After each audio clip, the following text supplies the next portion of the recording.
Umalis ka rito. Tignan mo yung itsura mo.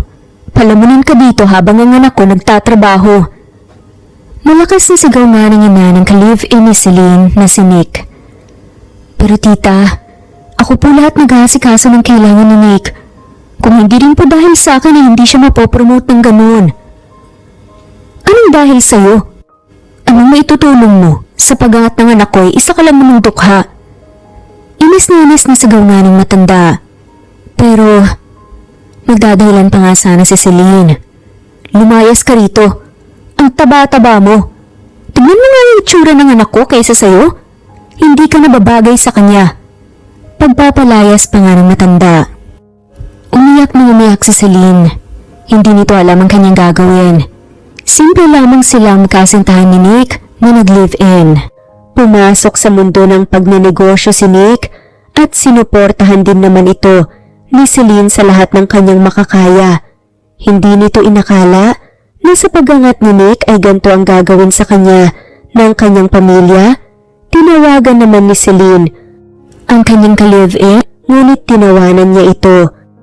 Pinapalayas ako ng nanay mo dito sa bahay. Tapos tatawa ka? Totoo naman ang sinabi ni mama. Wala ka namang ginagawa dyan habang naghihirap ako. Sundin mo na lang ang gusto niya. Walang siyang sabi ni Nick sa kabilang linya. Naririnig mo ba ang sinasabi mo? Kung ano man yung lumalabas sa bibig mo? Nagsasawa na rin ako sa'yo. Hindi ka ba nahihiya sa katabaan mo? Kasi ako, hiyang-hiya ako, buti pa yung anak ko ng kasosyo ko. Sexy at maganda. Seryosong sabi ni Nick. Magsasalita pa sana si Celine nang biglang nagpaalam na si Nick, sinabi nitong busy siya at siguraduhin niyang lahat ng kanyang gamit ay wala sa kanyang pag-uwi. Hindi makapaniwala si Celine sa lahat ng nangyari sa kanya. Humagulgol ito sa pag-iyak at wala nang nagawa kundi mag-impake. Umalis naman na ang nanay ni Nick. Sinabi nito kay Celine na sa kanyang pagbalik ay dapat malinis na ang apartment ni Nick ng kanyang gamit. Sobrang nasaktan si Celine. Iniwan niya ang lahat para kay Nick. Sinuportahan niya ito sa kanyang pangarap ngunit trinidor lang siya sa huli. Noong walang-wala si Nick ay siya ang nasa kanyang tabi. Ngunit ngayon na umangat na sa buhay, si Nick ay pinalitan nito ng mas maganda kaysa sa kanya. Papa, can you pick me up please? Wala nang nagawa si Celine kundi tawagan ang kanyang ama. Hindi naman nagtagal ay may mga kotseng dumating sa tapat ng apartment nila Celine at Nick. Agad itong niyakap ng matanda at sinabing masaya ito dahil naisipan na ng kanyang anak na umuwi sa kanya. Sinabi ko na kasi sa'yo anak, walang may dudulot na maganda sa'yo yung lalaking yan. Ano nang gagawin natin dito sa contract sa kanila? Kikita sila ng milyon dito. Galit na sabi ng ama ni Celine. Ituloy niyo pa, pero patagalin niyo po. Ibabalik ko ang dati kong katawan at ako ang magpipresenta ng contract na yan. Sisiguraduhin kong magsisisi silang lahat. Napangiti naman ang kanyang ama dahil nagustuhan niya ang plano ng anak. Sinabihan nito na siya na muna ang bahala sa contract na yun at bibigyan niya muli ng mas malaking kita si Nick para sa kanyang kumpanya. Napangiti naman si Celine at tumango-tango sa sinabi ng ama. Wala nang inisip si Celine simula noong araw na yun, kundi ang mga itsura ng pamilya ni Nick at siya sa kanyang pagbabalik. Lahat ng kanyang binigay kay Nick ay unti-unti niyang babawiin. Simula noong araw na yun ay wala nang ginawa si Celine kundi ang mag-focus sa pagbabalik ng kanyang katawan. Sinisigurado niyang gaganda ulit ito hanggang sa isang tingin lang sa kanya ni Nick ay maglalaway ito. Akala ni Celine ay yun lamang ang kanyang iisipin, ngunit nagkakamali siya. Simula noong bumalik siya sa pagiging prinsesa ng kanyang ama ay hindi na siya malubalubayan ng dati niyang fiancé na si Ryan. Aray, bakit mo naman kinukurot ang bilbil ko? Tanong nga ni Celine. Hindi ko maintindihan kung bakit kailangan mo pangalisin to. Tanggap ko naman to ah. Tsaka mas gusto kong malaman.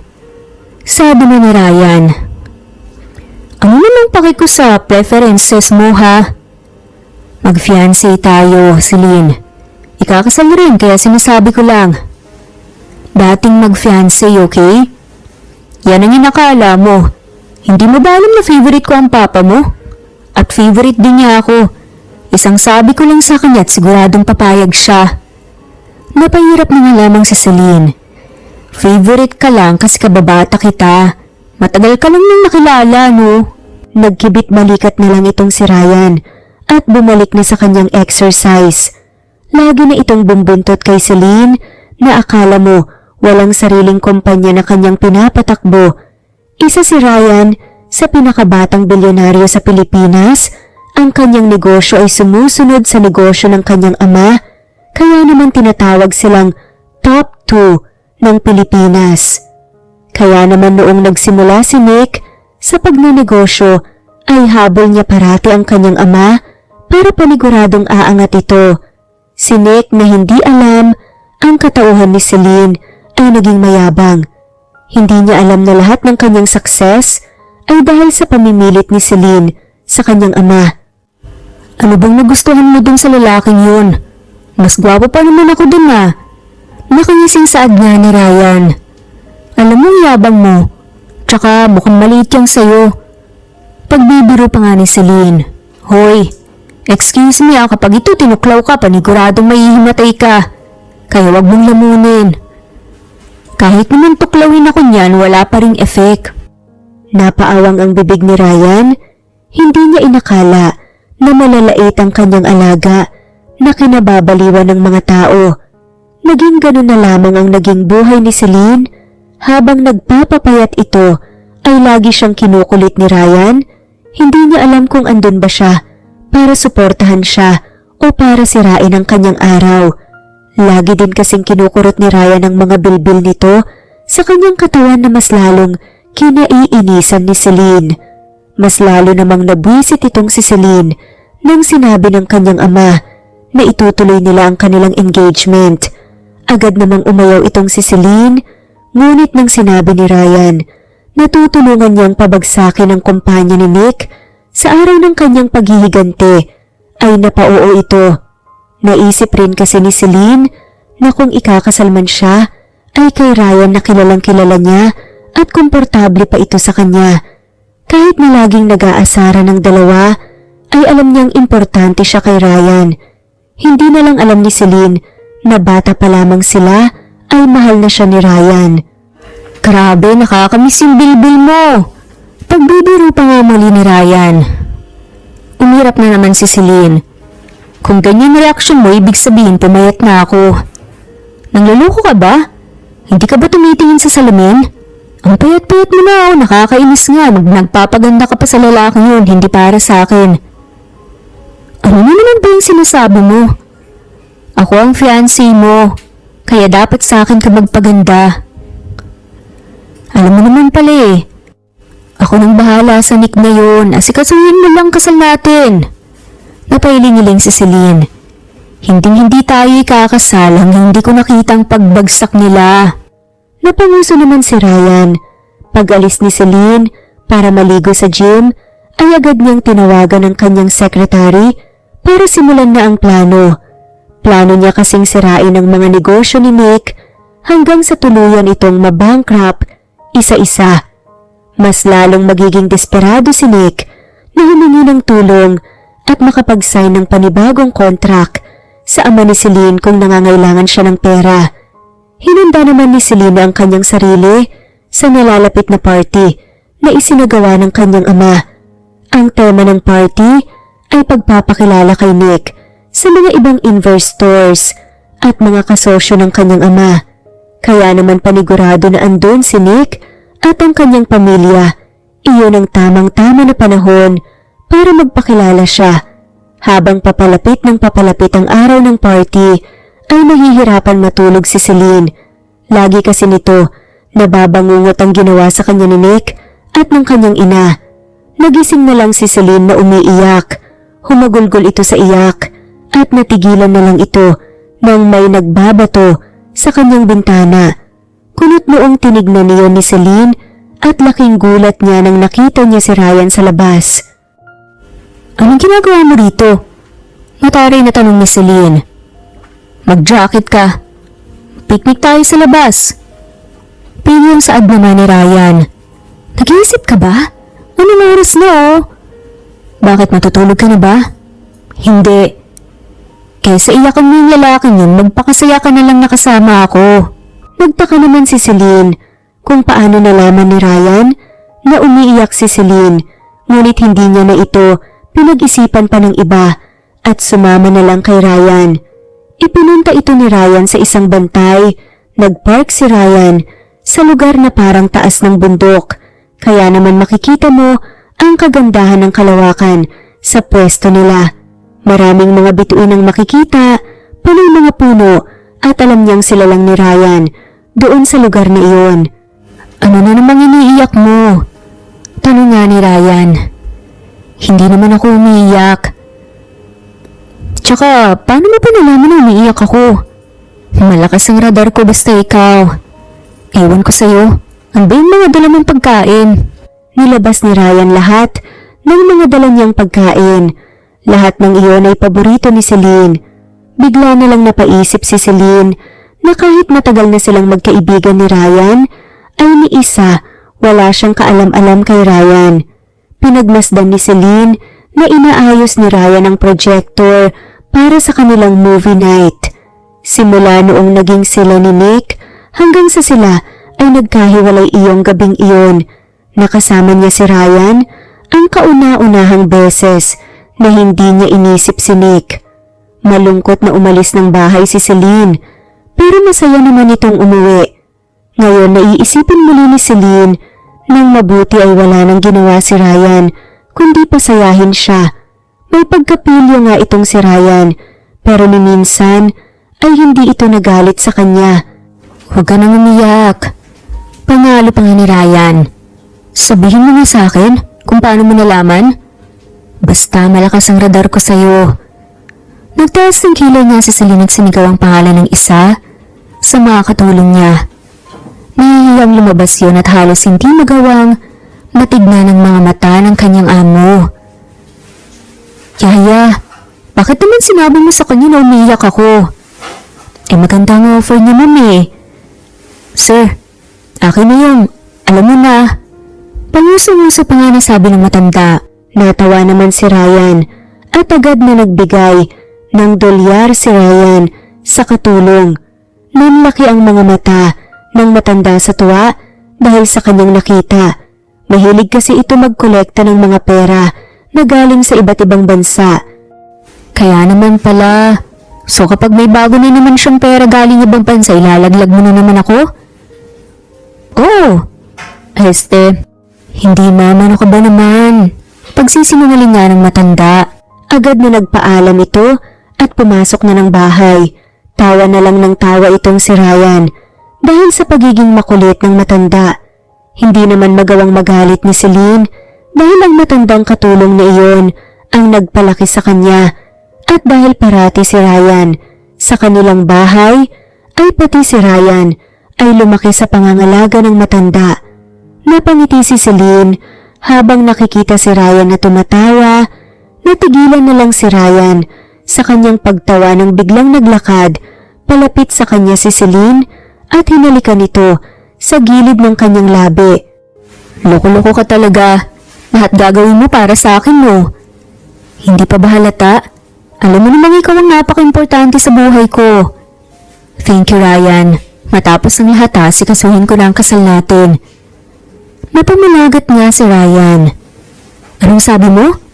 Sabi ko wala akong poproblemahin kapag ikaw ang makakasama ko habang buhay. Hindi napigilan ni Ryan ang ngumiti. Hinalikan muli ito ni Celine sa kanyang pisngi bago tuluyan ng pumasok sa kanilang bahay. Napatalon naman si Ryan sa sobrang tuwa. Sino naman hindi matutuwa kung nagsisimula ng mag-iba ang tingin ni Celine sa kanya matapos ang ilang taon.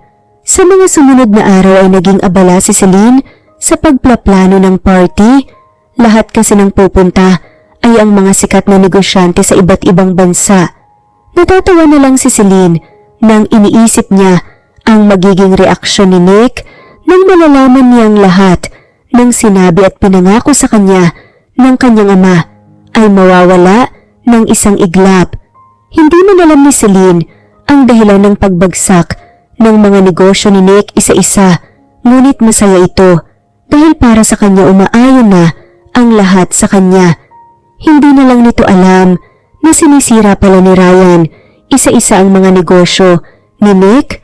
Unti-unti na rin siyang nagiging kalaban ni Nick dahil sa pagbubukas ng mga negosyo na katulad ng negosyo ni Nick, at mas nagiging sikat ang negosyo ni Ryan na ginaya niya kay Nick. Anong ginagawa mo dito? Inis na tanong ni Nick kay Celine sa party. Bakit masama bang andito ako? Sa'yo ba tong event na to? Ganyan ka na ba kadesperada sa akin? Akala mo kapag nagpapapayat ka, tatanggapin ulit kita? Natatawang tanong pa nga ni Nick. Imbitado ako rito, kaya kung hindi importante ang sasabihin mo, wag na lang akong kausapin. Mataray na sa dama ni Celine. Ang event na to para sa akin. I-recognize ako ng mga pinakamatataas sa kumpanya. Hindi lang yun. Ipapakilala din ako sa mga investors na magbibigay sa akin ng lakas, kaya wag kang gagawa na ikahihiya ko. Pambabanta pa nga ni Nick. Tinawanan na lang ito ni Celine at umupo sa gilid. Dumating na rin kasi ang kanyang ama para simulan ng event. Laking gulat na lang ni Nick nang nakita ang rason kung bakit bumabagsak ang kanyang mga negosyo, si Ryan. Ninisiyan na lang ito ni Ryan at naglakad sa tabi ng ama ni Celine. Agad na nagpakilala ang matanda at pinakilala si Ryan bilang magiging son-in-law nito. Na-curious naman si Nick at ang kanyang pamilya kung sino ang anak ng pinakamataas na negosyante sa bansa. Ikinagagalak kong ipakilala sa inyo ang aking nag-iisang anak, si Celine. Proud at malakas na nasabi ng matanda. Napasinghap ng malakas si Nick at ang kanyang pamilya, hindi sila makapaniwala sa kanilang nakikita. Ipinakilala muli ng ama ni Celine si Ryan bilang fiancé nito at sinabing silang dalawa ang magkasamang patatakbuhin ang dalawang kumpanyang masasabing pinakamataas sa buong bansa. Napangiwi sa inis si Nick, tinignan niya ng masama ang kanyang ina. Kung hindi dahil sa kanya, ay siya dapat ang katabi ni Celine sa stage at hindi si Ryan.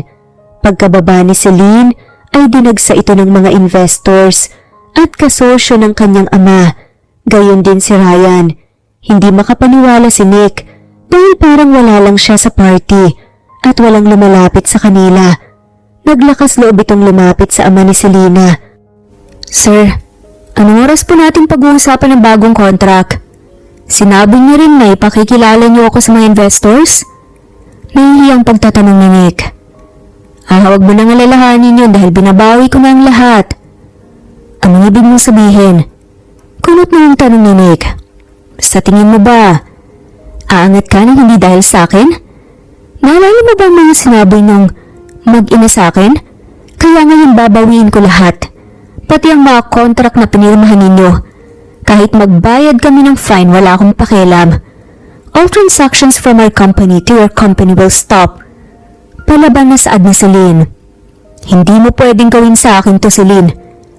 Nakalimutan mo na ba lahat ng pangarap natin? Desperadong pagtatanong pa nga ni Nick. Humarang naman si Ryan sa dalawa. Pinapaalis ito ni Nick at sinasabing wala siyang karapatan na mangyaelam sa kanilang dalawa. Sa sobrang pagkadesperada ni Nick ay sinabi rin nitong hindi pa sila naghihiwalay ni Celine. Tumawa na lang ng malakas si Celine at pinahiya si Nick. Sinabi niya ang mga pinagagagawa nito, pati na rin ang mga pambababae niya na kanyang nalaman noong sila ay naghiwalay. Pinakalma naman ito ni Ryan at sinabing siya na ang bahala. Tumango si Celine dahil para sa kanya ay tama na ang kanyang nagawa bilang bawi sa mga sakit na binigay sa kanya ni Nick at ng kanyang pamilya, ngunit hindi pa rin nakontento si Ryan. Hindi ako papayag na hanggang dito lang. Sa lahat ng paghihirap na ginawa mo kay Celine, kulang pa to. Tinawagan ni Ryan ang kanyang sekretary at sa isang phone call lang, sunod-sunod na notification ang narinig ni Nick sa kanyang cellphone. Lahat ng kanyang stocks ay bumaba hanggang sa tumawag ang kanyang finance manager na sinabing bankrupt na sila. Lahat ng kanilang investors ay nag-back out na. Nagwala si Nick at sinubukan magmakaawa kay Celine. Mahal mo ko, Celine, di ba? Huwag mo nang gawin sa akin to. Isipin mong pinagsamahan natin, nagmamahalan tayo, ilang taon tayong magkasama sa isang bubong. Desperadong sabi ni Nick. Lahat ng to ay karma mo. Tinalikuran na nga ni Celine si Nick at naglakad paalis, sinunda naman ito ni Ryan. Sinuotan ng kanyang blazer para hindi lamigin. Hindi na napigilan ni Celine ang kanyang damdamin na humagulgol sa pag-iyak. Marahang hinaplos ni Ryan ang pisngi ni Celine para punasan ang kanyang mga luha. Hindi ba pwedeng ako na lang? Sad naman ni Ryan kay Celine. Anong ibig mong sabihin? Ilang taon na kung nasa tabi mo, minamahal ka. Sa malayo, akala ko nung una. Okay lang sa akin na magkaibigan tayo pero hindi ko pala kaya. Mahal kita, Celine. Huwag kang tumingin sa iba. Sa malayo, andito ako sa tabi mo. Ako na lang tignan mo. Ryan, ibig sabihin ba? Oo, Celine. Ikaw ang sinasabi kong babaeng mahal ko na hindi ko magawang makalimutan. Marahang hinalikan ni Ryan si Celine. Napapikit naman itong si Celine habang dinadamdam ang mga labi ni Ryan. Hindi inakala ni Celine na magugustuhan niya ang kanilang halikan. Habang naghahalikan sina Celine at Ryan, ay hindi napigilan ni Celine na isipin ang lahat ng pinagsamahan nila ni Ryan. Nang natapos ang halikan, ay nakangiting tinignan ni Ryan si Celine at muling hinaplos ang kanyang pisngi. Alagaan kita. Pasasayihin. Kahit magbago man ang itsura mo, ikaw pa rin ang mamahalin ko, Celine. Matandaming saad ni Ryan. Malayong malayo sa pinapakita niyang pagiging palabiro. Paano kung tumagal ay magbago ka rin? Magsawa ka rin? Kagaya ng halos maging asawa ko na si Nick. Napailing naman si Ryan. Celine, bata pa lang tayo, mahal na kita. Sa tingin mo magsasawa o magbabago pa ako sa'yo? Hinintay nga kita eh. Pero hindi na ituloy ni Celine ang kanyang sasabihin.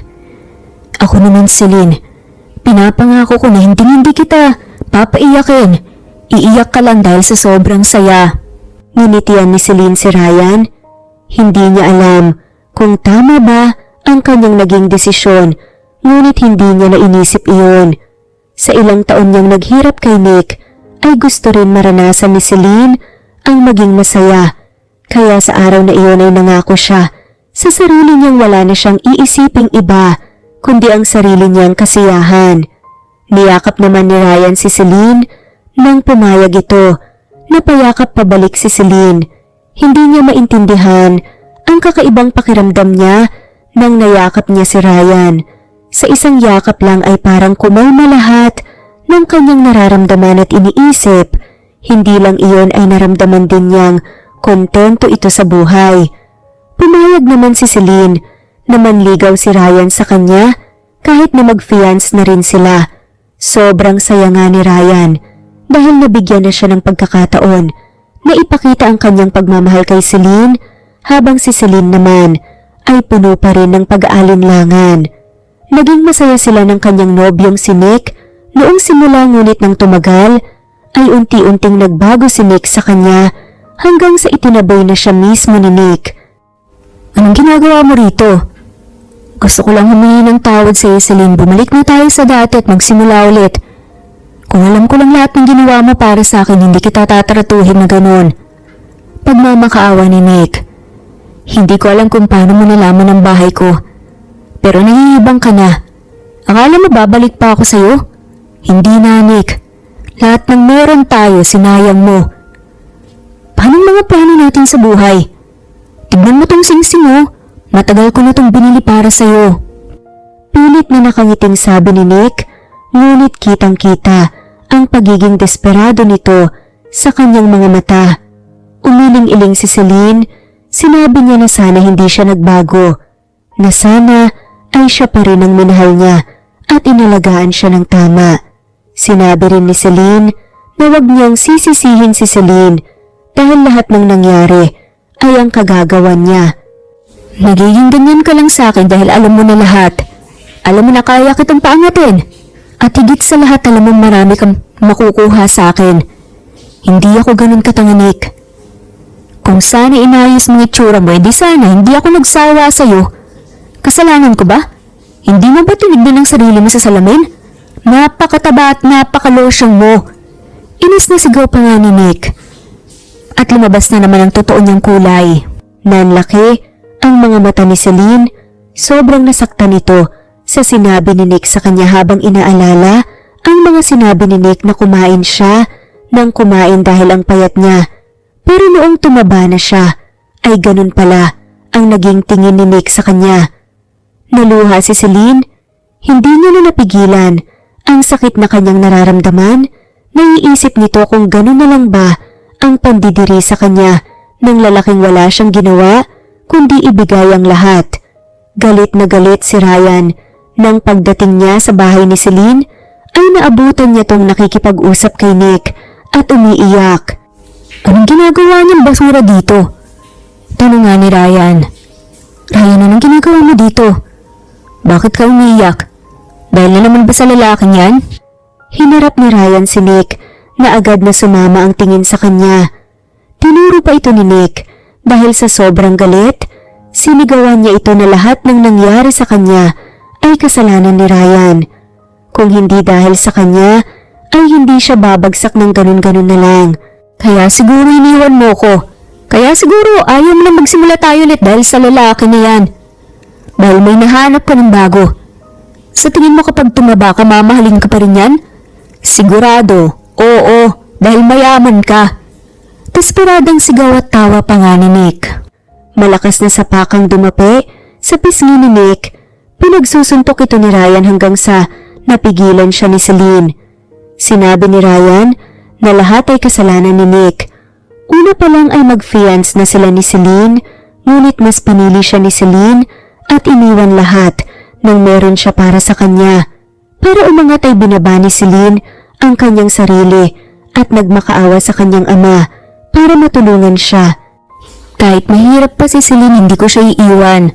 Kasi hindi ako katulad na umasa sa lakas ng iba para umangat. Lahat ng meron ako galing sa pagod ko. Kaya meron man si Celine wala dito.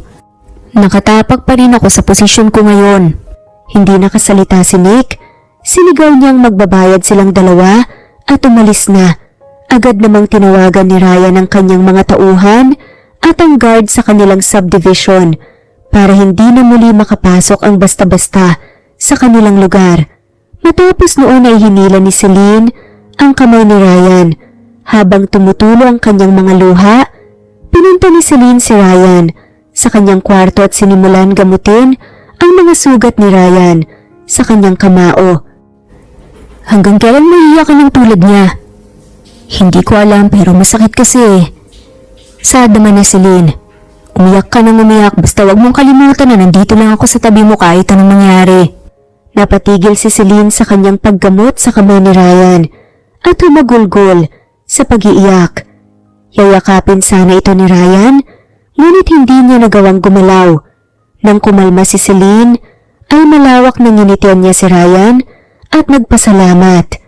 Kinabukasan ay naging totoo pa rin si Ryan. Sa kanyang panliligaw kay Celine, unti-unti rin namang nag-open up si Celine kay Ryan, ngunit sa tuwing ilalabas niya na ang tunay niyang nararamdaman ay naalala niya ang mga salita sa kanya ni Nick, kaya natitigilan ito.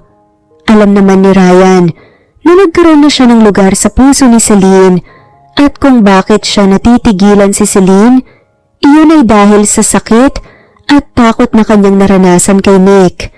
Simula din ng pag-uusap nila Celine at Nick ay naging health conscious na si Celine at laging nasa gym. Kailangan mo magpahinga, Celine. Hindi naman ako pagod, tsaka once a day lang naman to. Halos ang daming pinapatrabaho sa'yo ng ama mo sa kumpanya. Tapos kahit anong pagod mag-gym, ginagawa mo pa rin. Hindi ka pa kumakain ng maayos. Nag-aalalang saad niya ni Ryan. Anong gusto mong gawin ko? Haya na tumaba ulit ako para ano? Para pandirihan ako ng mga tao? Hindi naman yun ang ibig kong sabihin. Hindi mo kasi naiintindihan, Ryan. Dahil simula pa ng bata pa tayo, lahat ng tao mahal na mahal ka. Kahit hindi ka kilala, isang tingin lang sa'yo nabibighani na sila. Nanlaki ang mga mata ni Ryan sa gulat. Natigilan din naman si Celine nang nakita ang reaksyon ni Ryan. Agad na nakaramdam ng pagsisisi si Celine sa kanyang mga sinabi. Alam niyang walang maling nagawa o intensyon si Ryan. Alam niya yon. Ngunit dahil lamang sa kanyang insecurity ay nakasabi ito ng mali kay Ryan. Napayuko si Ryan sa lungkot. Ilang minuto ang lumipas ay huminga ng malalim si Ryan at hinaplos ng marahan ang kamay ni Celine. Hindi ko man naiintindihan ang sakit na nararamdaman mo pero alam kong kailangan mo ng pahinga. Sobrang payat mo na, Celine. Hindi maganda ang pagkapayat mo. Ikakahina ng katawan mo yung ginagawa mo kaya kahit magalit ka sa akin gagawin ko to. Ano ibig mo sabihin? Binuhat ni Ryan si Celine palabas ng gym at pinunta sa isang restaurant. Nag-order naman ng mga pagkain si Ryan at iniharap kay Celine. Naiisip pa lang ni Celine ang idadagdag ng kanyang weight sa mga pagkain ay nasusuka na ito. Nakangiting tinulak ni Ryan ang pagkain kay Celine, ngunit tumakbo si Celine papunta sa banyo at nagsuka. Kahit na walang lumalabas, mas lalong napuno ng pag-aalala si Ryan. Kaya ang ginawa nito ay pinabalot na lang niya ang mga pagkain at sinama si Celine sa kanyang bahay. Nagtaka si Celine kung ano na naman ang gagawin ni Ryan. Laking gulat nito na nagsuot ng apron si Ryan at nagsimulang magluto. Sa amoy pa lang ng pagkain ay nakaramdam agad ng gutom si Celine. Hindi ko alam kung nagbago na ba ang taste mo pero naalala ko na paborito mo to. Saad nga ni Ryan. Talagang nagluto ka pa ah. Hindi mo naman kailangan gawin to. Tikman mo na, dali. Sinubukan naman ni Celine na tumikim. Nasarapan ito at dali-daling kumain. Natuwa naman si Ryan dahil kumain ng maayos si Celine dahil sa kanyang luto. Simula noon ay lagi ng pinagluluto ni Ryan si Celine. Kahit ano pa ang pagiging busy nito sa kanyang kumpanya at pagiging busy ni Celine sa kumpanya ng ama. Hindi man tumaba muli si Celine, ngunit hindi na rin siya ganun kapayat. Naging normal ang kanyang weight na pati ang kanyang itsura ay nagsisimula ng mag-bloom. Mga lalaki na kanyang nakakasalubong ay hindi mapigilan ang hindi lumingon para tignan muli si Selena. Unti-unti nang bumalik ang self-confidence ni Celine sa kanyang sarili dahil sa pangangalaga ni Ryan, dahil matapos ang ilang taon ay nararamdaman na muli ni Celine ang kasiyahan. Teka, ipagluluto kita. Sinabi mo sana na pupunta ka rito sa bahay at tinagahan kong umuwi. Hindi ako pumunta rito para ipagluto mo ko. Natatawang saad nga ni Celine. May problema ba? May nararamdaman ka bang mali? Relax, pumunta lang ako dito para makita ka. Saad nga ni Celine. Nagtaka nga si Ryan. Ano, para makita ako? May pinapasabi ba si Tito? Hindi rin yun. Nagpunta ako rito kasi namiss kita. Gusto ko itong makita. Nakakasama lang kita sa tuwing kakain o dadalhan mo ko ng pagkain. Namula agad ang buong mukha ni Ryan. Sobrang saya nito dahil namiss siya ni Celine. Lumapit naman si Celine kay Ryan kahit sobrang kinakabahan nito. Huminga ito ng malalim para makakuha ng lakas ng loob at agad na niyakap si Ryan. Napaawang naman ang bibig ni Ryan sa gulat. Hindi nito alam kung yayakap ba ito o hindi. Ayaw mo ba akong yakapin? Napapahiya ako rito oh. Saad pa nga ni Celine. Sorry, hindi lang ako sanay. Nahihiyang saad pa nga ni Ryan. Sige na, higpitan mo na yung yakap mo, baka marinig ko pa. Ang tibok ng puso mo. Panat pa nga ni Celine. Natila kinikilig pa. Napanguso naman si Ryan at hinigpitan ang kanyang yakap.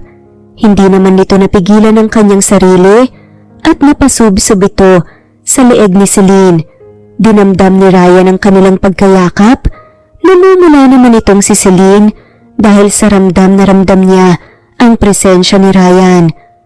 Sana araw-araw namimiss mo ko para may ganito. Ang hirap mong makita. Lagi akong gagawa ng oras sa susunod. Ayaw mo bang manirahan na lang ako dito? Biglang tanong pa nga ni Celine. Natawa ng malakas si Celine. Sinabi nito na nakapag-usap sila ng kanyang ama at tinatanong kung ano ang magiging estado nating dalawa at ginawang opisyal ni Celine ang kanilang engagement dahil sa buong puso ni itong pumayag sa kagustuhan ng ama. Hindi napigilan ni Ryan na maluha dahil sa sobrang tuwa ang tagal niyang inantay ang pagkakataon na iyon. Muli nitong niyakap si Celine. Natuwa naman si Celine at naglakas loob na yayain kumain sa labas si Ryan. Pagpunta nila sa isang restaurant ay laking gulat ni Ryan dahil napaka-special ng itsura ng lugar kung saan sila kakain. Nagulat rin nga itong si Ryan dahil kumakain na si Celine ng pagkain na hindi siya ang nagluto. Masayang nagkwentuhan ng dalawa hanggang sa may waiter na dumating. Sir, pakitingin ng dish kung magugustuhan niyo po or papalitan namin. Nakangising sabi nga ng waiter. Nagkibit balikat naman si Celine nang tinignan siya ni Ryan ng puno ng pagtataka. Hindi na lang ito pinag-isipan ng iba ni Ryan at binuksan ito. Gulong-gulo si Ryan nang makita ang maliit na box. Pagbukas niya rito ay may nakita siyang mga singsing, panglalaki at pambabae. Gulat na napatingin si Ryan kay Celine na malawak na nakangiti sa kanya. Hoy, tinatanong ka ng waiter kung nagustuhan mo ba? Sino hindi magkakagusto dito? Hindi ko inakala na ang babaeng pinakamamahal kong magpo-propose sa akin. Dapat ako to eh. Halos lahat ng meron ka at kaya mong gawin ay binuhos mo sa akin, Ryan. Gusto kong malaman mo na na-appreciate ko lahat ng efforts mo. Baka sabihin mo kaya ako pumayag sa engagement at binigay yan. Dahil sa mga ginawa mong maganda sa akin. Kaya uunahan kita. Hindi ah. Saad nga ni Celine. Napangiti nga si Ryan na tila kinikilig. Wala naman akong sinabi. Napangiti si Ryan at lumuhod sa harap ni Celine. Kinuha nito ang singsing sa box at hiningi ang kamay ni Celine. Natuwa naman si Celine at agad na umuo. Kinuha naman ni Celine ang isa pang singsing at sinuot ito kay Ryan. Malawak na napangiti si Ryan sa singsing na nasa kanyang kamay. Bakit dalawa? Babae lang nagsusuot ng engagement ah. Couple engagement ring? Tumatawang tanong nga ni Ryan. Patunay yan na gusto ko na may kasal sa'yo. Na gusto kita pakasalan. Na mahal kita. Totoo ba ang narinig ko? Hindi ba ako nananaginip? Napangiti si Celine. Sorry for taking too long to realize. Na mahal din kita, Ryan. Lumuluhang lumapit si Ryan kay Celine at niyakap ito.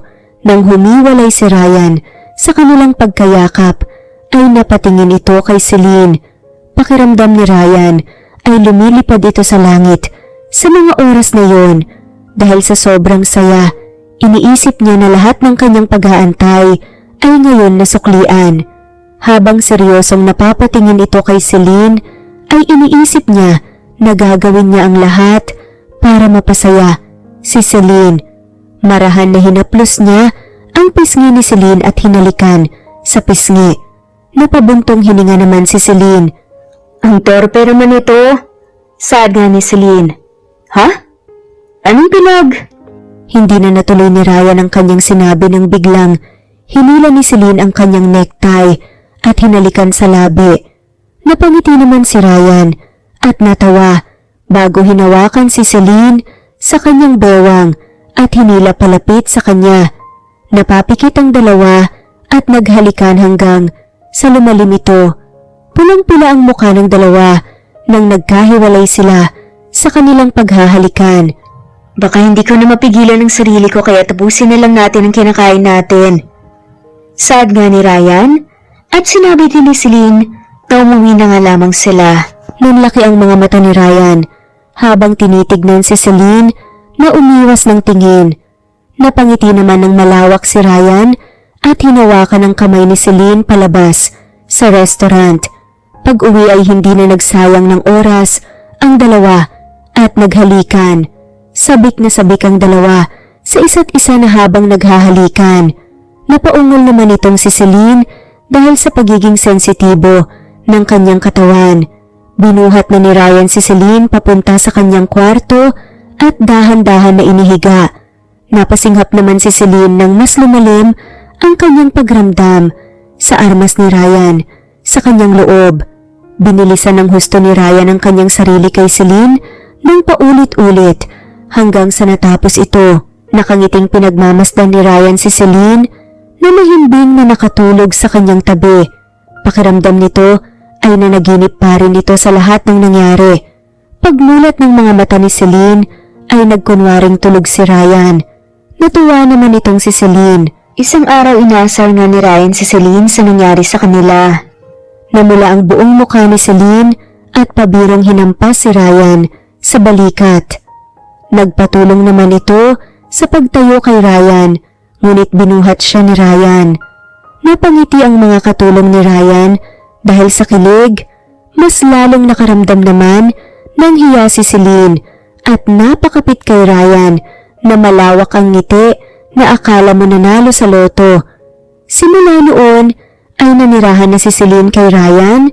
Kitang-kita ang kasiyahan kay Celine at Ryan na hindi mapigilan ng ama ni Celine na matuwa. Kahit abala si Celine na aralin lahat ng mga dapat aralin sa pagpapatakbo ng negosyo ng kanyang ama, at si Ryan naman ay abala rin sa sunod-sunod na bagong proyekto ng kanyang kumpanya, ay nagagawa pa rin ng dalawa na lumabas at mamasyal. Laging nagde-date ang dalawa, kaya naman nasasabihan silang mag-sweethearts talaga. Sa mga naranasan ni Celine noon kay Nick ay ibang-iba kay Ryan. Sobrang saya niya kay Ryan at laging pinaparamdam ni Ryan ang kanyang pagmamahal kay Celine. Tuluyan na ring nagamot o nasolusyonan ni Celine ang kanyang eating disorder dahil kay Ryan.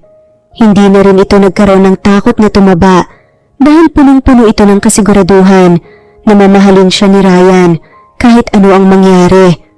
Akala ni Celine at Ryan ay tuloy-tuloy na ang kasiyahan dahil para sa kanila wala nang makakasira pa ng relasyon nilang dalawa, ngunit isang araw ay nagbago ang lahat. Hindi mo pa rin ba ako kayang tigilan? Akala mo hahayaan kitang maging masaya habang ako miserable? Nakangiting tanong nga ni Nick. Ibaba mo nga ako? Masungit na saad ni Celine. Bakit ko naman gagawin yun? Natatawang tanong nga ni Nick. Nagpanggap na driver si Nick kaya naman laking gulat ni Celine. Nang pagpasok niya sa kanyang sasakyan, ay si Nick ang nakita niyang driver. Saan mo ko dadalhin? Hindi pwede to, ibaba mo ko. Hindi ko gagawin yun sa'yo. Pagdudusahan mong lahat. Masayang sigaw ni Nick at mas binilisan pa nga ang kanyang pagmaneho. Agad namang tinawagan ni Celine si Ryan para humingi ng tulong. Ngunit ang tanging nasabi lang ni Celine ay tulong dahil inagaw na ni Nick ang kanyang cellphone. Punong-puno ng takot itong si Celine. Hindi niya alam kung ano ang gagawin sa kanya ni Nick, kaya naman hindi siya tumigil na nagmakaawa kay Nick hanggang sa nairita na si Nick at tinigil ang sasakyan. Lumapit ito kay Celine na nakaupo sa likod at sinuntok ng malakas para mahimatay ito. Takot na takot si Ryan nang marinig ang paghingi ng tulong ni Celine. Pinatingin niya ang mga CCTV ng kumpanya ng ama ni Celine at nakita si Nick na binugbog ang driver ni Celine at nagpanggap na driver para makidnap si Celine. Anong kwenta ng CCTV? Kung hindi niyo naman tinitignan, kitang-kita sa CCTV pero hindi niyo tinawag sa mga security? You are all fired. Galit na sigaw nga nila Ryan at ng ama nga ni Celine matapos magalit ni Ryan sa mga nagtatrabaho sa CCTV area. Hindi nila inakala na habang may ginagawang kababalaghan si Nick, ang mga nagtatrabaho sa CCTV office ay naglalaro ng Mobile Legends. Dahil doon ay nakidnap si Celine, punong-puno ng pag-aalala si Ryan at ang matanda sa kalagayan ni Celine. Alam ng dalawa na sa mga ganong klaseng pangyayari ay pwedeng magahasa o mapatay ni Nick si Celine. Nagmamakaawa si Celine kay Nick na itigil niya ang sasakyan at pakawalan siya. Nangako pa ito na tutulungan niya muli si Nick na makabangon ang kanyang kumpanya. Inaakala ni Celine na iyon lamang ang dahilan ni Nick kaya niya dinakip si Celine dahil sa kanyang pagbagsak, ngunit hindi niya inaakala ang mga sumunod na sinabi ni Nick sa kanya na kanyang ikinagulat. Bakit ngayon pa? Bakit mo ko ginaganito, Nick? Hanggang sa huli ba naman pinahirapan mo ko? Sinabi ko sa'yo magbabago na ako, magsisimula tayo muli sa lugar na walang nakakaalam sa atin. Pinapangako ko sa'yo. Hindi na ako magbabago, hindi ko na uulitin lahat ng pagkakamali ko. Desperadong sabi nga ni Nick habang nagmamaneho. Nick, masyadong masakit ang nagawa mo sa akin para basta-basta nating ayusin ang lahat ng kalimutan. Hindi mo ba talaga ako kayang tanggapin ulit? Umiiyak pa nga na tanong ni Nick. Mahal ko si Ryan. Magsasalita na sana muli si Nick nang biglang nakita niyang may sumusunod na mga sasakyan ng pulis sa kanila. Napamura ng malakas si Nick at mas binilisan ang kanyang pagmamaneho. Nakaramdam ng takot itong si Celine kaya naman muling humingi ito ng paumanhin kay Nick. Nagmamakaawa din ito na itigil niya na ang kotse at nangako na hindi siya makukulong matapos ng kanyang ginawa. Wala na akong ibang hihingin kundi ikaw, Celine. Wala na akong ibang gusto kundi ang bumalik tayo sa dati. Lumuluhang sabi nga ni Nick habang abala sa pagmamaneho. Napatingin si Celine sa labas ng bintana nang nakita niya si Ryan na hinahabol ang sasakyan kung nasan si Celine. Napapikit si Celine at huminga ng malalim. Lumipat ito sa harapan at sinubukang agawin ng manobela mula kay Nick, ngunit malakas na sinampal ito ni Nick. Walang nagawa si Celine kundi ang umiyak at magmakaawa kay Nick. Kinukulit niya si Nick para lamang itigil ang sasakyan. Talagang hindi ka na babalik sa akin? Mahinang tanong pa nga ni Nick. Kahit bumalik ako sa iyo ni Nick, hindi tayo makakabalik sa dati. Ganun ba? Eh di kung ganun, mas magandang kasama tayong mamatay. Malakas ang sigaw pa nga ni Nick. Nanlaki ang mga mata ni Celine sa sinabi ni Nick. Mas lalong pinabilisan ni Nick ang takbo ng sasakyan hanggang sa napangiti ito habang nakatingin sa kalsada. Sinundan naman ni Celine ang tingin ni Nick at nakita niya ang malaking truck na sumasalubong sa kanila. Sumigaw ng malakas si Celine at muling inagaw ang manobela, ngunit huli na ang lahat at nabunggo sila sa truck. Napatigil si Ryan sa pagmamaneho. Nanginginig ang kanyang mga kamay na binuksan ang sasakyan para lumabas. Paglabas nito at lumapit sa sasakyan ni Celine, nawasak ay napasigaw ito sa takot. Sinubukan ni Ryan na buksan ang sasakyan ni Celine para mailabas lang siya at humagulgol sa iyak nang nakita niya ang duguan na katawan ni Celine. Hindi na tumawag ng ambulansya ang kapulisan kundi binuhat nila si Celine sa kanilang sasakyan. Wala sa tamang pag-iisip si Ryan na sinundan ng mga pulis sa loob ng sasakyan.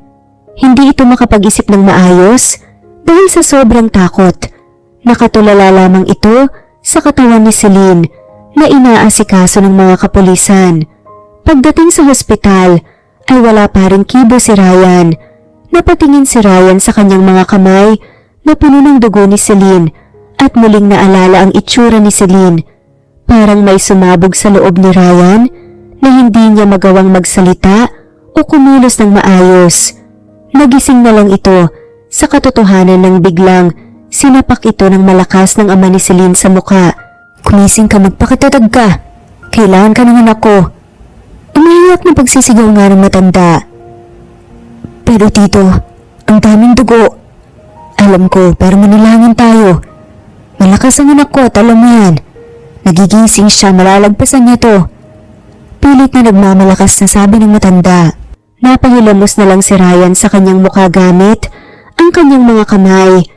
Muli niyang napansin ang mga dugo sa kanyang kamay at doon na nailabas ni Ryan ang kanyang nararamdaman. Humagulgol ito sa pag-iiyak. Iyak ito ng iyak na wala nang nagawa ang ama ni Celine, kundi damayan ito. Ilang oras ang nakalipas ay lumabas na rin sa emergency room ang doktor.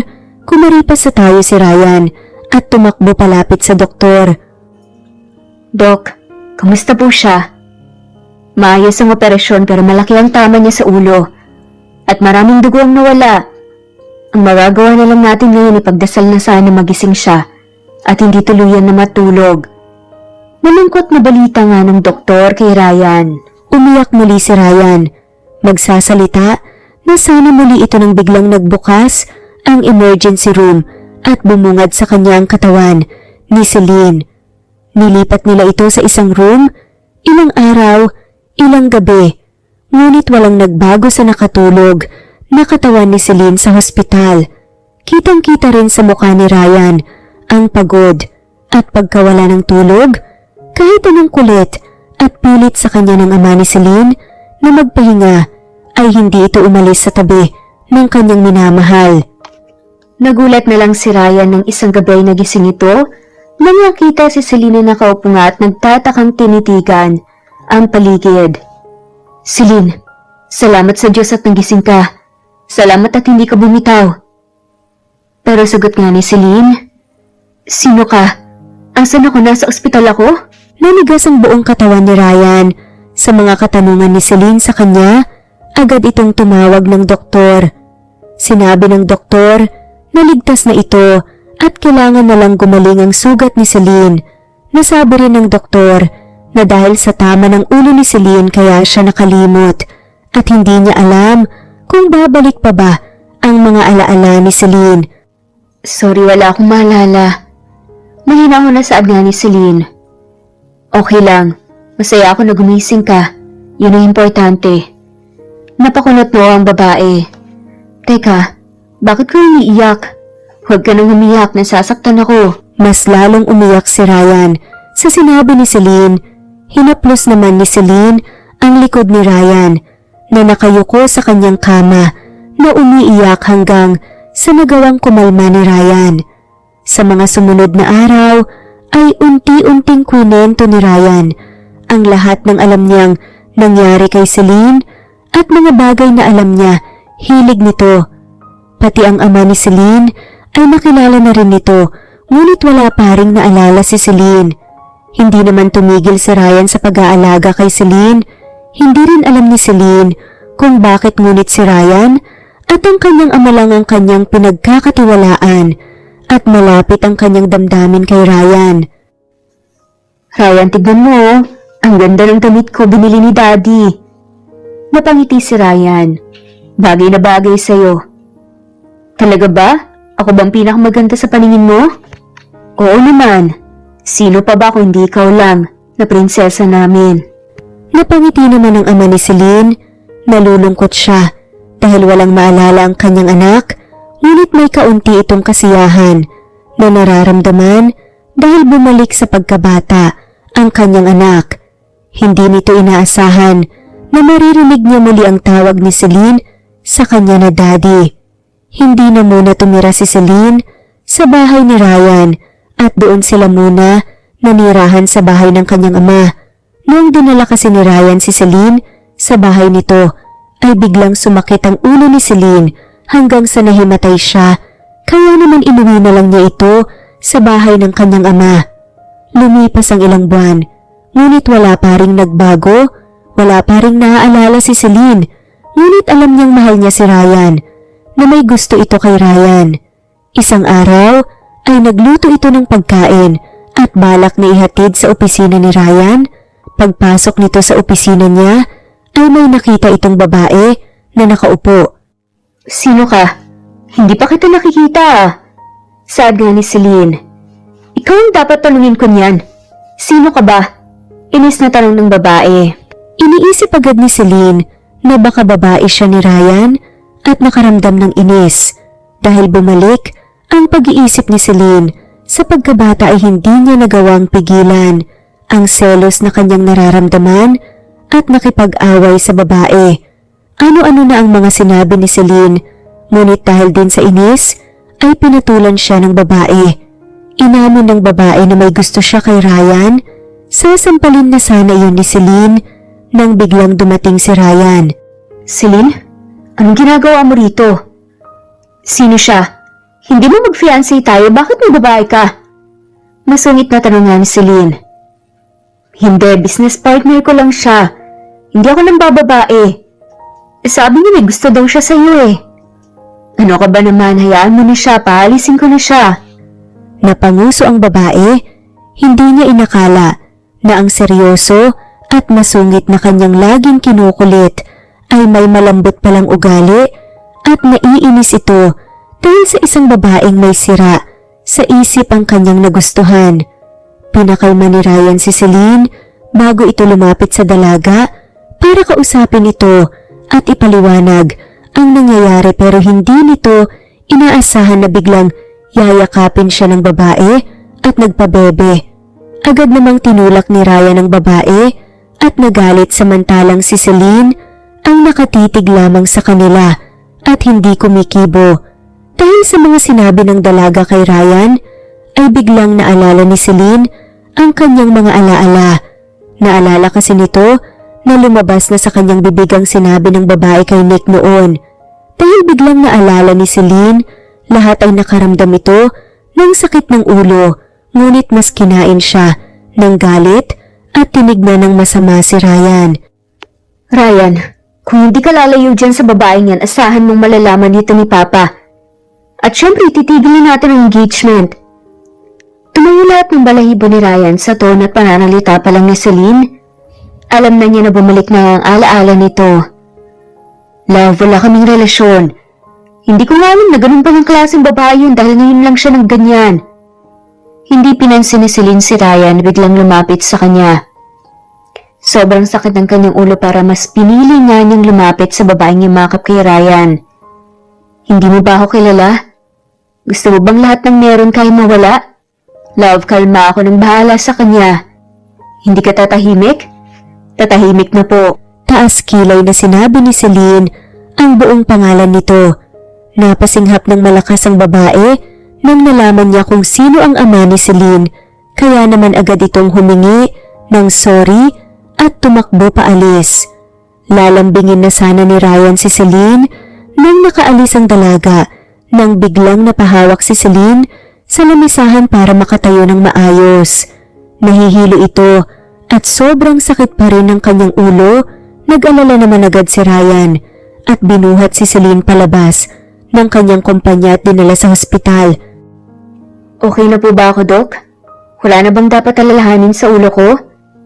Kaya nga, Doc, bakit po bigla-biglang bumalik ang alaala ni Celine? Katulad po ng sinabi ko, kailangan niyo pa rin pong mag-ingat. Dahil kahit naghilom na ang iyong sugat, hindi pa rin po itutuluyang magaling. Tungkol sa alaala niyo, may nag-trigger siguro sa inyo para maalala ang lahat. Nakangiting sabi nga ng doktor. Napangisi naman si Ryan at hindi niya alam, ngunit natutuwa ito sa mga nangyayari. Kinurot ni Celine ang tagiliran ni Ryan para maalis ang nakakainis na pagngisi ni Ryan. At talagang tuwang-tuwa ka pa ah. Kung alam ko lang pala na selos ang magpapabalik ng alaala mo, di sana ng babae ako. Pagbibiro pa nga niya. Tsaka sino may sabi na dahil sa selos yun? May mga sinabi lang yung babae kanina na nakaalala ko. Sad nga ni Celine. Ano naman yun? Yung nagpapabebe siya sa'yo, bigla ko naalala nung akong nagsasabi nun. Teka nga, never ka pang nagpabebe sa akin, so kanino mo ginawa yun? Nakangising pag-aasaran nga nila. Napasinghap naman ng malakas si Ryan nang na-realize niya kung sino iyon. Natawa na lang si Celine at inaya nang umuwi si Ryan. Nang nalaman ng ama ni Celine, ang mga nangyari ay nalungkot ito at pinilit si Celine na tawagin siyang daddy ulit. Ngunit agad na iniwasan siya ni Celine dahil sa sobrang hiya niya. Sino ba naman ang hindi mahihiya kung sa tanda ni Celine ay nagkilos bata siya. Hindi lang ang kanyang kilos, kundi pati ang pananalita at kanyang pananamit. Natawa na lang si Ryan dahil sobrang namumula sa hiya ang mukha ni Celine. Niyakap na lang nito si Celine at hinalikan sa kanyang noo. Binulong niya kung gaano siya kasaya na bumalik na siya ng buo kay Ryan. Nangako itong aalagaan niya rin nang maayos si Celine at pasasayahin. Napangiti si Celine at niyakap si Ryan. Hindi niya alam kung bakit ngunit nakaramdam ito ng pagkamis kay Ryan. Kahit na nawalan lang naman ito ng alaala. Salamat dahil hindi mo ko iniwan.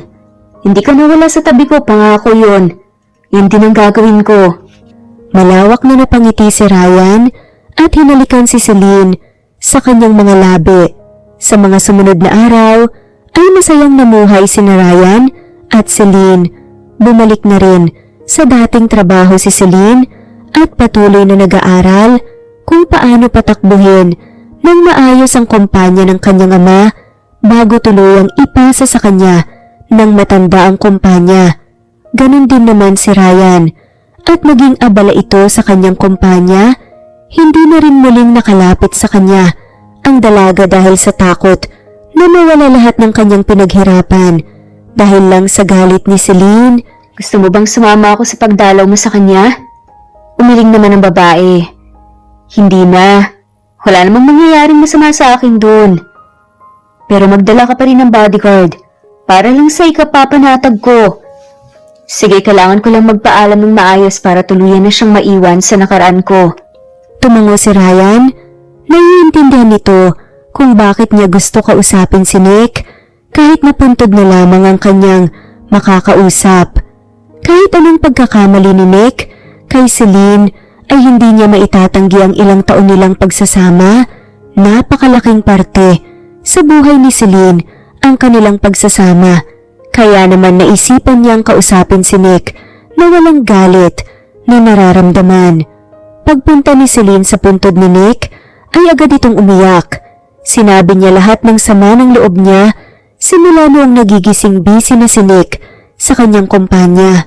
Lahat ng hinanakit niya sa trato sa kanya ng kanyang ina at kung ano-ano man. Ito ang una at huling dadalawin kita. Paalam, Nick. Iiwan ko na lahat ng hinanakit, lahat ng nararamdaman ko at alaala natin dito. Minahal kita ng buo. Paalam. Parang nabunutan ng tinik si Celine habang naglalakad palayo sa puntod ni Nick. Biglang lumakas ang hangin doon na hindi napigilan ni Celine ang mapangiti. Inisip niya na yun ang pagpapaalam naman ni Nick sa kanya at sa kanilang pinagsamahan. Sa mga sumunod na araw ay muling inasikaso ni Celine ang kanilang kasal ni Ryan. Wala na silang naging problema at punong-puno ang dalawa ng saya. Bakit hindi kasya? Na-hospital pa ako pero tumaba ako. Kaya nga may maganda naman ang fit ng dress nung last niyong sukat. Mabuti na lang. Hindi kaya buntis kayo, ma'am? Nagtatakang sabi pa nga ng designer ng wedding dress ni Celine. Imposible naman yata yun. Natigilan si Celine sa pagsalita at agad na kinalkal ang kanyang cellphone sa bag. Tinignan nito ang tracker para sa kanyang mens at nanlaki ang mga mata nang narealize niyang hindi pa siya nireregla. Hindi bumili ng PT si Celine kundi agad itong dumiretso sa klinik para magpa-check up. Kabado itong inaantay ang resulta hanggang sa naluha na lang si Celine nang nakita ang resultang positibo na buntis siya. Napayakap ito sa papel at agad na tumakbo papunta sa kumpanya ni Ryan. Hingal na hingal ito nang nakarating siya sa opisina.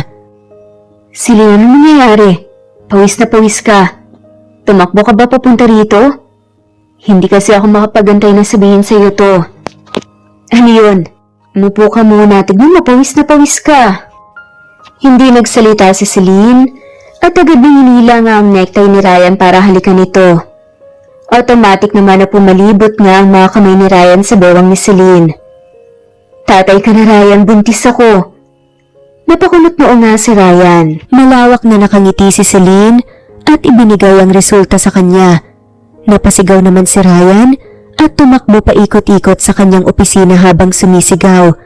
Sinilip naman yun ng mga empleyado dahil sa takas sa pagsisigaw ng kanilang boss. Lumabas si Ryan at iniwagayway ang hawak-hawak na papel sa harap ng kanyang mga empleyado. Napasigaw na nga lamang ito na magiging tatay na siya at saad na nga lamang ni Celine. Kumalma ka nga. Oo na, magkakanak tayo at magiging nanay ako, pero humilahon ka naman. Natatawang saad nga ni Celine. Nagsipalakpakan ng mga empleyado at muling tumakbo si Ryan paloob ng kanyang opisina at tiyakap si Celine. Mahigpit na nagyakapan ng dalawa, hindi na napigilan ni Ryan ang sarili at naluha ng biglang kumalma ito sa sobrang pagka-excite. Kakaibang saya ang nararamdaman ni Ryan sa mga oras na yun. Kahit anong bagay pa ang kanyang maharap, walang makakatumba sa saya na kanyang nararamdaman sa mga oras na iyon. Hindi pa muna sinabi ni Ryan at Celine sa matanda ang kanyang pagbubuntis. Binalak ng dalawa na isupresa nila ang mga malalapit sa kanila sa araw ng kanilang kasal. Humahagulgol sa pag-iyak ang ama ni Celine habang hawak kamay niya itong kasama na naglalakad papunta sa altar. Papa, yung sipon mo tutulo na, ano ka ba? Ang pangit mo yun sa mga pictures mo. Natatawang sabi nga ni Celine. Wala akong pake. Sino hindi maiiyak kung tuluyan ka ng kinuha sa akin? Humahagulgol na saad nga ng matanda. Ako pa rin naman ang prinsesa mo kahit na ikinasal ako, di ba? Aba syempre kahit gaano ka pa tumanda, sa mga mata ko, ikaw pa rin ang baby girl ko na tinatawag akong daddy. Saad nga nito? At ngumiti naman si Celine. Salamat talaga sa lahat, daddy. Mas lalong napahagulgol sa iyak ang matanda hanggang sa naibigay niya na ang kamay ni Celine kay Ryan. Pinagbantaan pa nga niya si Ryan na kahit nagustuhan siya nito, ay hindi pa rin niya ito patatahimikin kapag pinaiyak niya ang kanyang anak. Natawa na lang si Ryan at Celine, mahigpit na magkahawak ang kanilang kamay at masayang hinarap ang altar. Matapos ang kasal, ay agad na niyakap ng matanda ang dalawa. Muling nagpasalamat itong si Celine sa kanyang ama dahil sa lahat ng suporta na binigay sa kanya simula bata pa lamang siya. Nanlaki ang mga mata ng matanda at napatingin sa tiyan ni Celine na hinahaplos ni Ryan. Napangiti ng malawak ang matanda. Sobrang tuwa nito dahil magiging lolo na siya. Sa pagbubuntis ni Celine ay parati pa rin itong pumapasok sa kanyang trabaho. Namamangha nga ang mga ibang empleyado na kababaihan dahil ang lakas pa rin ni Celine na pumasok sa trabaho. Napakaganda pa rin nito kahit na namamanas na lahat ng kanyang katawan dahil sa kanyang pagbubuntis. Wala naman din naging problema si Celine sa kanyang pagbubuntis dahil walang ginawa si Ryan kundi ibigay ang lahat ng kanyang gusto. Nahihirapan lang si Celine kung minsan dahil kailangan niya magbaon ng damit na ginamit ni Ryan para amoy-amoyin niya sa trabaho. Minsan ay umiiyak itong tinatawagan si Ryan para marinig lang ang kanyang boses. Napangiti naman si Celine at niyakap na ang asawa. Hindi na rin kasi ito makapagtiis dahil gusto niya nang amuyin si Ryan. Natatawa na lang nga ang ama ni Celine sa tuwing nakikita niya ang ganun na sitwasyon ng dalawa at naaalala ang ina ni Celine. Noong pinagbubuntis niya si Celine ay halos ayaw mawalay ng kanyang ina sa kanyang tabi. Kaya naman ngayon ay natutuwa siya dahil hanggang sa anak ay ganun din ang ugali sa kanyang pagbubuntis. Hindi man nahirapan si Celine, ngunit si Ryan naman ang nahirapan. Gigisingin din kasi ito ni Celine ng madaling araw para lamang maghanap ng pagkain na minsan hindi pa niya alam kung saan mabibili sa madaling oras na. Hindi naman nagtagal ay lumaki na rin ang tiyan ni Celine at inaantay na lang ang paglabas ng bata. Pero kahit nakabuwanan na ni Celine ay pumapasok pa rin ito sa opisina. Isang araw ay nagprepresent ito ng panibagong produkto para sa kanilang negosyo nang biglang pumutok ang kanyang panubigan. Bago kayo magpanik, sasabihin ko lang na hindi ako nakaihi kung hindi manganganak na ako. Ano? Ihandaan niyo yung sasakyan. Manganganak na ang anak ko. Malakas ang sigaw nga ng matanda. Pakitawag na rin ng asawa ko, please. Nagpapanik na ang lahat, ngunit si Celine ay umupo na lang muna sa upuan at binuksan ng chocolate na nakita niya sa lamisahan. Naiinis pa nga ito dahil hindi siya makakain ng maayos dahil sa sakit sa kanyang tiyan na kanyang nararamdaman. Hanggang sa pagdating nila ng ospital, ay kalmado pa rin si Celine. Nag-yoga pa nga ito sa kwarto niya sa ospital habang inaantay na lumabas ang kanyang anak. Love, ikaw lang nakita kong nag-yoga na naglalibor ah. Sabi nila mas madali daw nalalabas ang bata kapag nag-yoga ka. Pero kasi love, dito talaga sa ospital, nakasuot pang yoga ka pa. Pero kasi love, dito talaga sa ospital, sabi nga din nila kahit manganganak ka dapat it's giving pa rin ang Umiling-iling na lang si Ryan habang pinipigilan ng kanyang pagtawa. Ginabayan na lang niya ang kanyang asawa na pilit na nagbabalance sa pagyoga kahit na napakalaki na ng kanyang tiyan. Ilang oras ang lumipas nang tuluyan ng lumabas ang anak nila Celine at Ryan. Halos mahimatay si Ryan nang nanganak si Celine. Dok, sigurado ba kayong meron pang isa? Hindi lang itong hawak-hawak ko? Hindi lang po isa, may dalawa pa po. Seryosong sabi nga ng doktor. 3 bata? Sa tiyan ng asawa ko? Paano sila nagkasya doon? Talagang na-curious ka pa kung paano nagkasya ang bata sa tiyan ko ah. Halika na nga rito, tiri na to. Sorry love, pero 3. Biruin mo yung 3? Tumahimik ka na, Ryan. Malakas na napasigaw si Celine habang hawak-hawak ang kamay ng asawa. Hingal na hingal si Celine nang nakita niya ang 3 batang inaasikaso ng mga nurse. Nangako si Celine sa kanyang sarili na kapag ito mabubuntis ulit, sisiguraduhin niyang aalamin na nila kung ano ang gender para naman hindi na sila magulat. Nanlalaki naman ang mata ng ama rin ni Celine nang pagpasok nito sa kwarto ng anak niya sa hospital ay may 3 batang umiiyak. Ipinasa naman ni Ryan ang isa sa matanda, kaya tagi-isa silang nagpapatahan ng bata sa loob ng kwarto. Ano ba naman kayong dalawa sa dinami-rami na pwede niyong tanungin yan pa talaga? Love, paano kapag sa susunod dapat naman? Nanlaki mata ni Celine sa kanyang asawa. Hindi ito makapaniwala na hihilingin nga yun ni Ryan. Ang 4 na bata naman susunod sa pagbubuntis niya. Napabuntong hininga na nga lamang ito at natawa sa kabaliwan ng kanyang pamilya. Namuhay nga sila ng matiwasay at masaya kasama ang marami nilang anak.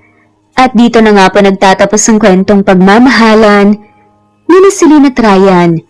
Maraming salamat po sa lahat ng walang sawang sumusubaybay at shoutout po sa mga sumusunod.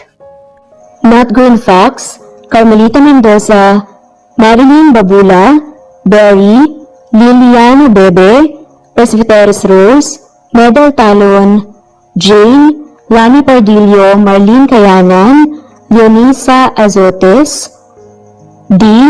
Maria Ramos, Araceli, Lilio Saria, Miras Channel, Raquel Epe, Gina Tutor, Jane, Hartley, Sunshine Sotalbo, Maricel Cabigon, Merlin Baroza, Gina Marayo, Merlin Rodel Obejero, Hans, Cecilia Comoda, Tahan Vlog, Merlin, Kuya Atok, Maria Merli Brogada, Marilu Cabantac, Filipina, Aileen, Mercedita San Jose, Lovina Galang, Lilian, Teresita de Jesus, Monina Aviles, Yula Pedrona, Romana Goros Perez, Marie Vasquez, Marley Lazaraga, Leonisa Azotes, Jocelyn Tancinco, Estelita Mejia, Dean Lege,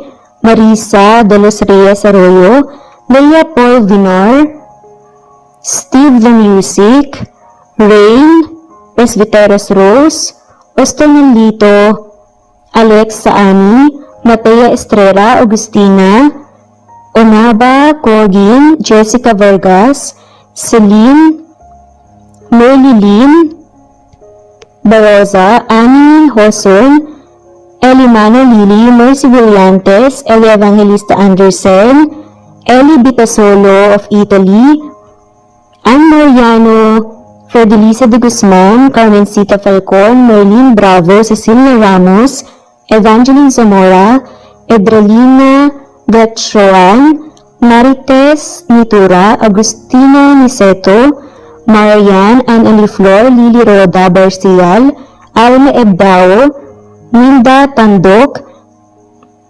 Flores, Melinda Sano, Thelma Mora, Juliet Panlilio, Edna, LV, Delia, Fenavares, Sally Mariano, London Villas, Danica Selga, Lani Pardillo, Teresita Schmid, Charlie, Nora Bell Evans, Roger, Lloyd Basalon, Bella, Nelly Ortiz, Mary Rose Carillo Jesusa, Enday Samante, Enday Lebra, Yolanda Tejida, Juan Villasenor, Pesi, Marichan, Ann Mariano, Roma Guzman, Gabrielio, Yu, Maria Rica, Natividad, Melanie Juan, Anita Hernando, Teresita Arevalo,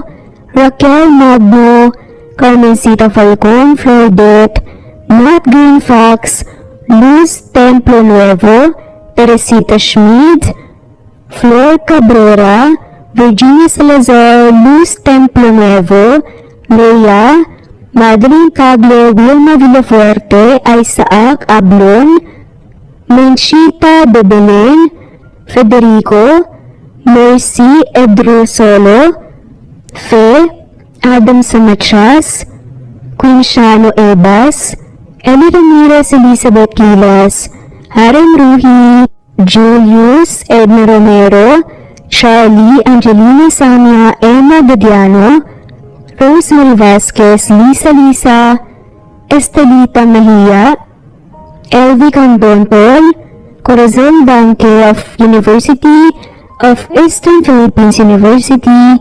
Teresita, Neil Bacolor, Evangeline Zamora, Charlie Jean Clemente, Susan Upaga, Susan Rodrigo, Fred Deliza de Guzman, Judy Hernandez, Helen Murillo, Edelina Fahim, Rosie, Juliet Caday, Kuya Atok, Betty Loslong, Crescent, Susana, Tessie, Rumbawa, Lovina Galang, Aida Jurado, Emily Kinlog, Mirna Hamero, Liz Berito, Gabrielio, One Spotify, Imelda Fortes of Columbus City, Larry Nilapaya, Benz, Remy's Life Official, Ellie Evangelist Anderson, Choi, Ree, Jasmine Bala, Jerowina Aquino, Emegoba, Marilyn Babula, Shane Villarmino, Beth Sardina, Gabriel, Nino Regidor, Mel Abrogar, Rosemary Vasquez at shoutout na rin po sa lahat ng mga walang sawang sumusubaybay. Maraming salamat po.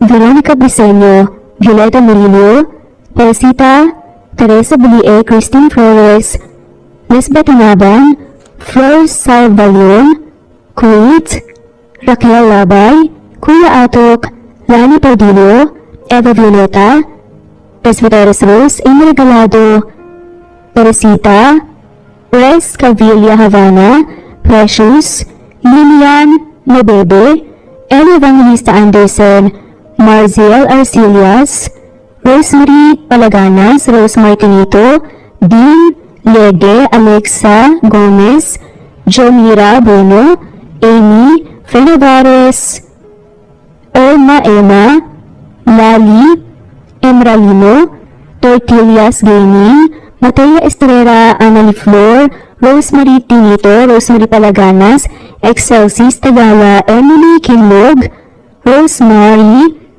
MM, Pening Escal, Mary Cabangon, Lucia Baldo, Rosemary Vasquez, Londona Villas, Faye, Rosemary, Angelo, Vicky Adlaon, Mercy Villantes, Rezeline Unday, Allen, Ace, Nino Regidor, Jayo Cadtec, Escapades Matilda, Irma Valerio, Agustina Aniceto, Cecilia Alvior, Naitan Canada, Lily Roda Barcial, Eli Ramirez, Doris Day Pangan, Lynn Lee of Macau, Reyes, Rebecca Tezuka, Noel Macero, Rizalina Credo, Mitchie Karch, Ronald Carion, Juliet Pambilio, Lynn, Merlin Zenny Marion, Wenoni Anya Lucas from Bacolod City, Molina,